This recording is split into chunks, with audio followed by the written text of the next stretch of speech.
Math 1314, Tyler Junior College, Section 3.6, Polynomial and Rational Inequalities. How to solve a rational inequality, example number 1.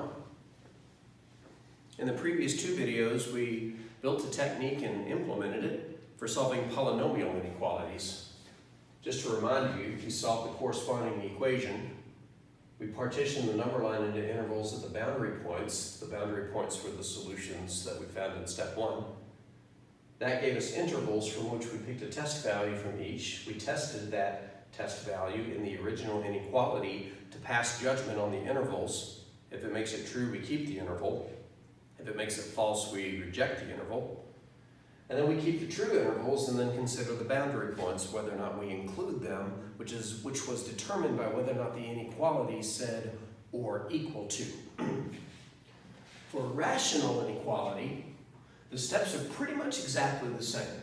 But there's one other issue we have to be aware of, an issue that we discussed quite a bit in the previous series of videos. Rational functions, by definition, have denominators that can probably be equal to 0, and we still have to avoid them. So when we partition the number line into intervals at the boundary points, our boundary points will not just include solutions to this equation, but also things excluded from the domain. Recall that the graph of these guys had vertical asymptotes and occasionally they had holes, but both of those were instigated by the denominator being equal to 0. So visually, when we're talking about the graph being above or below the x-axis, at the vertical asymptote or at a hole, there is no graph to be above or below. So the points that create the vertical asymptotes and the holes in the graphs, also known as values that make the denominator equal to 0, must be included in our partition, in our boundary points. So instead of writing a whole other list of steps, I'm going to put an asterisk on boundary points, define it over here, so that we can have one list for both polynomial and rational inequalities. If a function is rational, comma, include solutions to, quote, denominator equals 0 in the boundary points.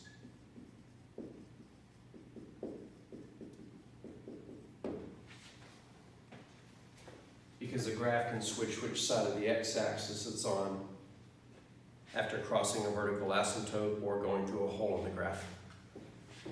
All right, so let's solve this one. Step number 1, solve the corresponding equation. All right, so we need to solve x minus 5 over x plus 2 is equal to 0. We've talked about this before. If you're solving an equation and there's a fraction, you can and probably should multiply both sides by the denominator. If we multiply both sides of the equation by the denominator x plus 2,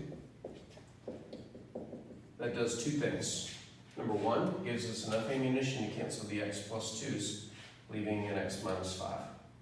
And number 2, on the right side, in this case, I multiply by 0. That's why having 0 is convenient. When you're killing fractions, it doesn't junk up the other side. This is easy to solve, x equals 5. But be careful, that is not our only boundary point. We have two boundary points. One of them we just found, but the other one is the value that makes the denominator equal to 0, which is x equals negative 2. You can almost think of it as saying, if it's a fraction equal to 0, our boundary points are values that make the top equal to 0, but also the bottom. All right, so we got our boundary points. And so our next move is to partition the number line. And you don't have to physically draw the number line. It was just a visual aid to show you the intervals. You can write the intervals by simply starting at negative infinity, and every time you get to a value, close off the interval with the parentheses, and then resume on the other side of that value. Our first boundary point is negative 2, so we'll shut off the first interval at negative 2, and immediately open the next one at negative 2. At which point we keep going until we reach the next boundary point of 5, Close off that interval, open up another one starting at 5, and since we have no more boundary points, this interval will go to infinity. So you don't have to draw a number line. 3, we need to pick some test points. I promise you, I didn't intend for 0 to always belong to the middle interval. It's just a coincidence. To the left of -2 is -3. Between -2 and 5, we can pick 0. And to the right of 5, we can pick 19. I bet you were expecting 6. 6 would work. My point is, it doesn't matter. So let's just pick 19 to be different. All right, now it's time to test.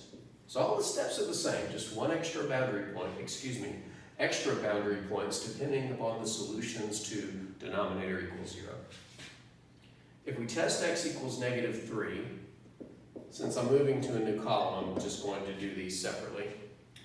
X equals -3, we would get -3 minus 5 on top and -3 plus 2 on the bottom, and we're trying to see if that's greater than or equal to 0.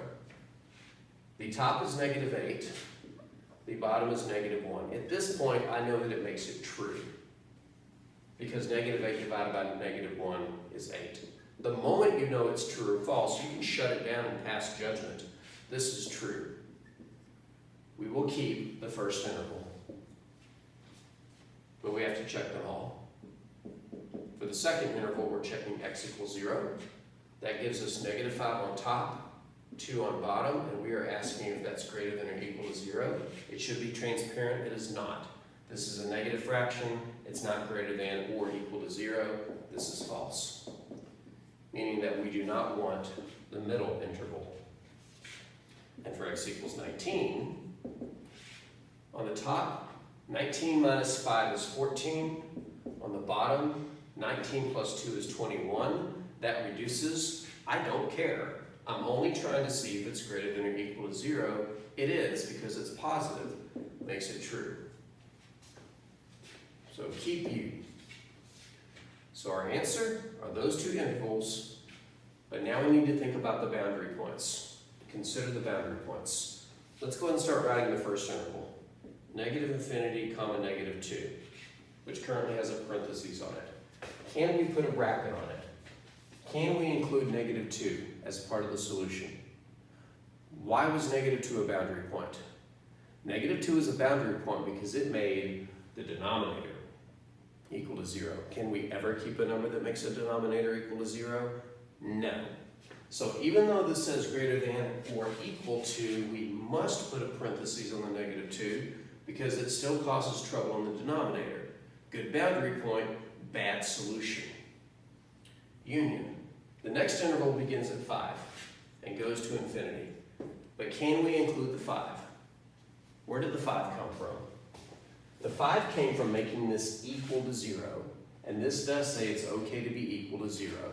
So yes, we keep the 5. If you want a more general way to decide when do I use a parentheses or bracket during a rational inequality, if it doesn't say or equal to, it's all parentheses. But if it says or equal to, it's only a bracket on solutions to solving the function, the equation as an equality, making it equal to 0. But you can never, never, never put a bracket on a value that makes the denominator 0. We're going to take a look at one more, and believe it or not, that's going to be the last video in this series to compensate for the ridiculous length of the last series of videos.